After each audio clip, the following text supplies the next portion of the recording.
Sophie, vous êtes consultante et coach au cabinet Weidemann à Strasbourg, et on va donc parler ce matin des moments difficiles que l'on vit justement, qui peuvent occasionner divers traumatismes, notamment avec cette crise sanitaire, le confinement, les attentats.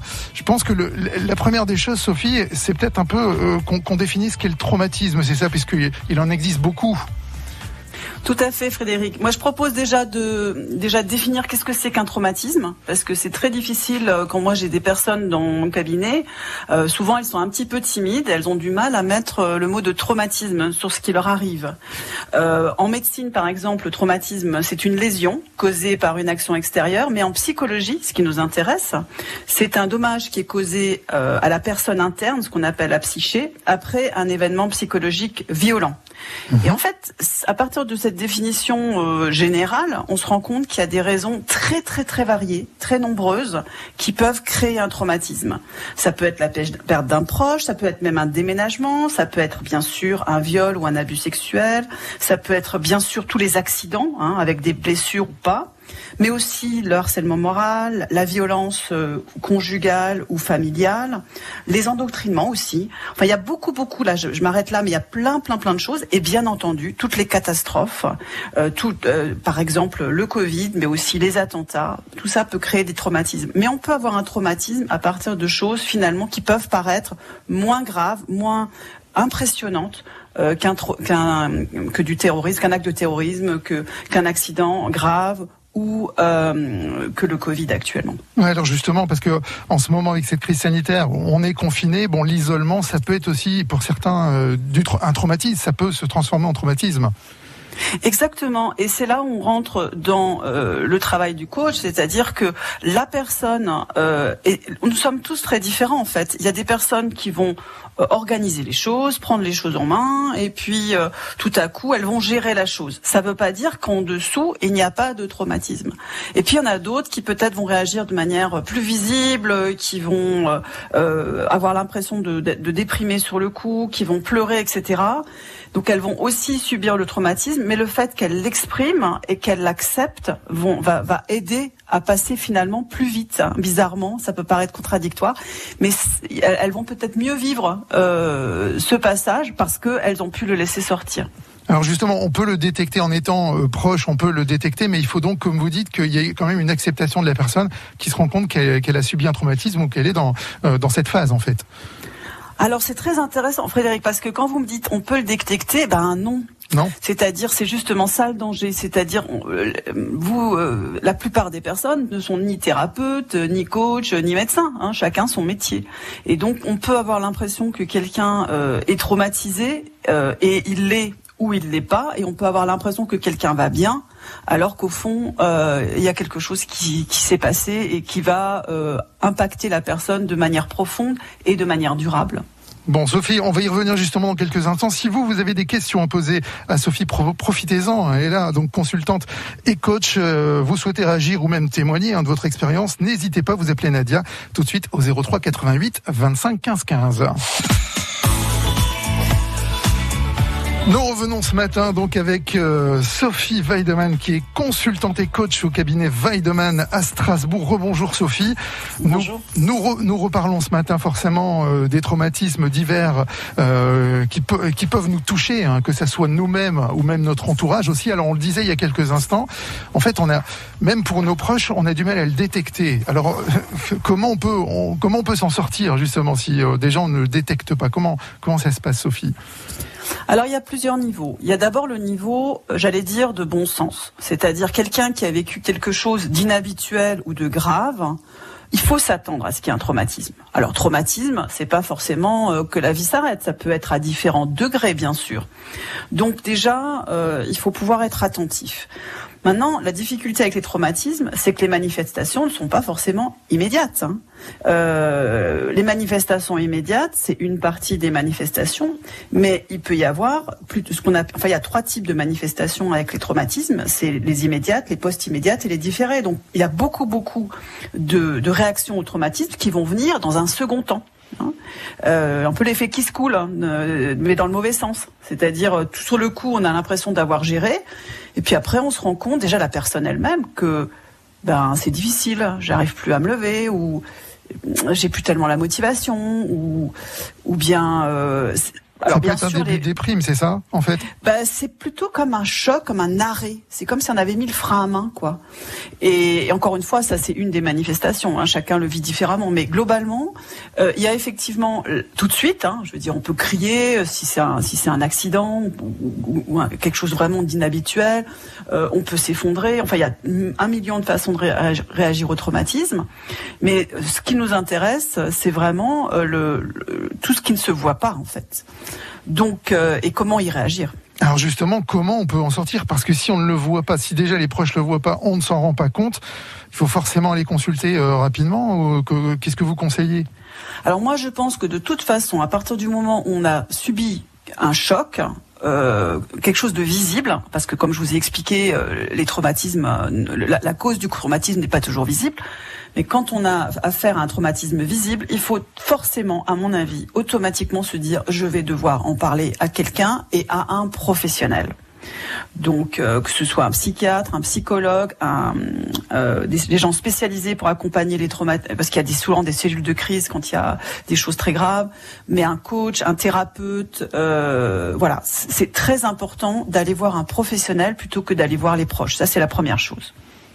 Qu'est-ce qu'on pourrait dire, par exemple, aujourd'hui? Bon, nous sommes en plein confinement, mais il y a beaucoup de gens qui refusent de sortir de peur, justement, d'attraper la Covid-19. Ils ne sortent pas même pour faire des courses, ils s'isolent vraiment. Qu'est-ce qu'on peut leur dire aujourd'hui? Ah oui, vous avez absolument raison. C'est-à-dire, effectivement, il y a des gens qui ferment complètement tous les robinets. Or, l'être humain est un animal social. Il a besoin de relations. Donc moi, ces personnes, je dirais, ayez au moins 1 à 2 fois par jour des personnes au téléphone, et pas que des personnes professionnelles, hein, pour ceux qui sont en télétravail. Il est vraiment important que chaque jour, vous ayez quelqu'un qui n'est pas professionnel au téléphone. Parliez de choses et d'autres, de choses positives, de choses négatives, mais il faut avoir un contact. Alors l'idéal, c'est un contact vidéo. Hein, parce que on a besoin de voir quelqu'un. D'accord. Même au travail, quand vous faites des réunions, il y a beaucoup de réunions qui se font, on entend juste la voix. À partir du moment où on commence à voir des gens, ça aide énormément. Surtout les personnes qui ne sont même pas en famille, qui sont vraiment seules à la maison. Parce que de jour en jour, on va pas se rendre compte, mais on va avoir une vie qui va se dégrader, un moral qui va se dégrader, et ça va se faire petit à petit. Et à un moment donné, on risque d'être trop loin et de déclencher vraiment quelque chose de beaucoup plus long pour en sortir ensuite. Bon, c'est ce qu'on va revoir justement dans quelques instants. Et si effectivement vous pensez que quelqu'un de votre entourage ou même vous avez un traumatisme actuellement, mais si encore une fois on peut pas forcément s'en rendre compte, si vous voulez témoigner ou pourquoi pas poser une question à Sophie Weidemann, notre consultante et coach au cabinet Weidemann, n'hésitez pas, 03 88 25 15 15 sur France Bleu Alsace. Il est 9h47 ce matin, nous sommes avec Sophie Weidemann, consultante et coach au cabinet Weidemann à Strasbourg. Nous parlons des traumatismes divers forcément, notamment avec cette crise sanitaire et le confinement. Rebonjour Sophie. Rebonjour Frédéric. Alors justement, on en parlait il y a quelques instants, on a du mal à se rendre compte soi-même quand on a subi un traumatisme. Qu'est-ce qu'on peut faire dans ce cas-là? Comment on peut s'en rendre compte justement? Alors, la première chose, effectivement, si au moment du choc, le corps réagit, c'est-à-dire c'est ce qu'on appelle un phénomène de freezing, c'est-à-dire on est bloqué, on est sidéré, on est arrêté, alors on subit un traumatisme. La deuxième chose sur le moment, c'est une sensation très différente, c'est la fuite, le combat. C'est-à-dire des gens qui vont se mettre vous avez vu dans certains événements de terrorisme, vous avez des gens, ils vont se battre contre le terroriste. Ou il y en a d'autres au contraire qui vont courir, qui vont se cacher. Donc ça, c'est une manifestation tout à fait classique et que les gens connaissent mieux du traumatisme.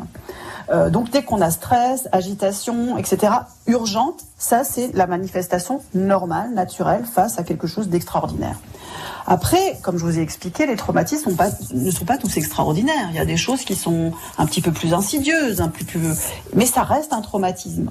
Donc moi j'ai envie de dire, à chaque fois que vous sentez un stress récurrent, sans savoir pourquoi, de l'agitation, de l'angoisse, des souvenirs qui arrivent, que on ne sait peut-être pas toujours relier, des rêves négatifs, du mal de nouveau à être heureux, du mal à être léger, du mal à être joyeuse, des vagues de stress ou des choses chaotiques, dites-vous, il y a des chances que j'ai subi un traumatisme, conscient ou non, j'ai pris conscience ou pas, et peut-être que tout ce qui m'arrive là, c'est simplement lié à un choc, dont peut-être je me souviens pas parce que j'étais trop petite ou parce que j'ai pas cru que c'était grave.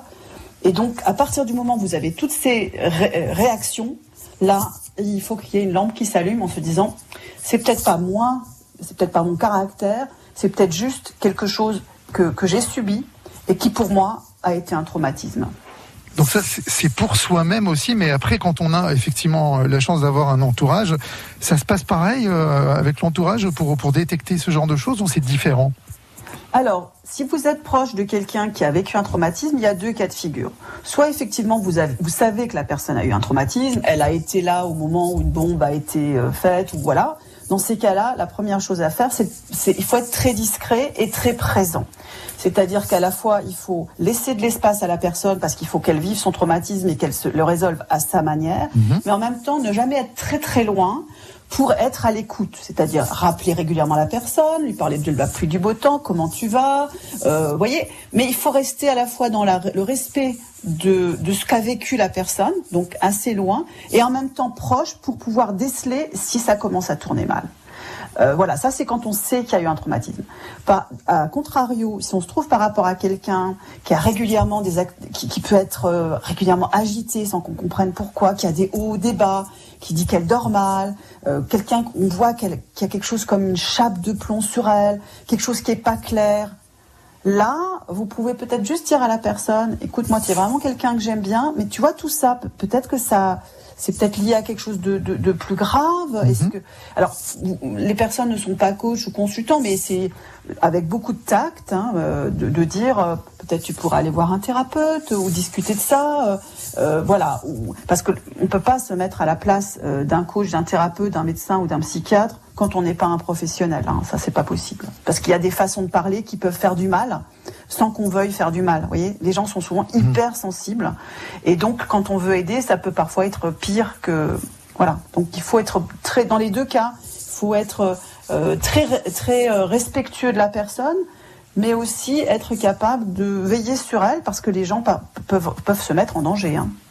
Donc à partir du moment en fait où on se dit bon ben voilà, il faut que j'aille consulter, etc. On vient vous voir par exemple. Comment ça se passe ? Comment vous déterminez les choses ? Est-ce que c'est quelque chose, c'est visible ? Ça peut être des événements anodins ? Comment vous faites pour détecter tout ça ?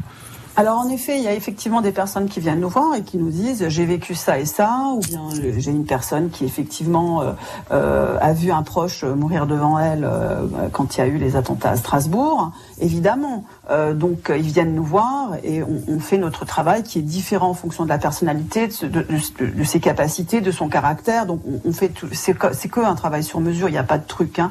Par contre, moi ce que j'ai remarqué dans ma pratique, ça fait quand même maintenant 17 ans que je suis coach de vie et consultante et j'ai suivi plus de 850 personnes déjà. C'est qu'en fait quand les personnes viennent vous voir, il y en a certaines, elles viennent vous voir en disant j'ai un souci au travail, ou bien je voudrais changer d'emploi, ou bien un manager qui me dit il a toujours des problèmes avec tel type de personnalité ou de situation, ou bien quelqu'un qui me dit voilà j'ai des problèmes intimes. Et pour certains, et un nombre significatif, c'est pas du tout à la marge.